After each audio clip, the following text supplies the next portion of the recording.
एसएफआय संघटनेची युवा विद्यार्थी अभिनंदन सभा संपन्न. 2000 विद्यार्थ्यांचा सहभाग. आयशी घोष, मरियम ढवळे, प्राची हाती उलेकर, भास्कर मसे यांनी केले संबोधित. पालघर जिल्ह्यातील तलासरी तालुक्यात युवा विद्यार्थी अभिनंदन सभा संपन्न झाली. या सभेसाठी जिल्ह्यातील कानाकोपऱ्यातून तब्बल 2000 विद्यार्थी सहभागी झाले.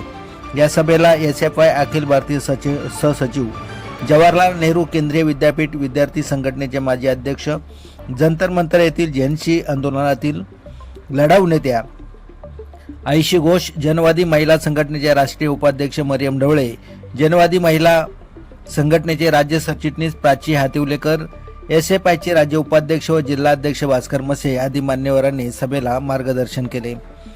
राज्यातील विद्यार्थ्यांच्या अनेक विषयावर मार्गदर्शन करण्यात आले, परंतु या सभेचा महत्त्वाचा विषय म्हणजे जंतर मंतर नवी दिल्ली येथे झालेल्या JNC विद्यार्थ्यांच्या अभूतपूर्व आंदोलनाच्या पार्श्वभूमीवर आणि एसएफआय केंद्रीय कमिटी राबवत असलेल्या आझादी सप्ताह उत्सव या निमित्तानं सभेचे आयोजन करण्यात आले होते.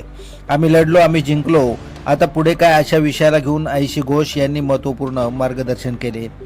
यावेळी किसान सभेचे राष्ट्रीय अध्यक्ष डॉक्टर अशोक ढवळे, आदिवासी प्रगती शिक्षण मंडळाचे सचिव राणेसर, कॉम्रेड गोदावरी परोडकर महाविद्यालयाचे प्राचार्य राजपूत सर, DYFIचे जिल्हाध्यक्ष नंदकुमार हाडर यांची प्रमुख उपस्थिती असून सभेचे अध्यक्ष भास्कर मसे यांनी भूषवले होते. भगवान जाबर, तलासरी.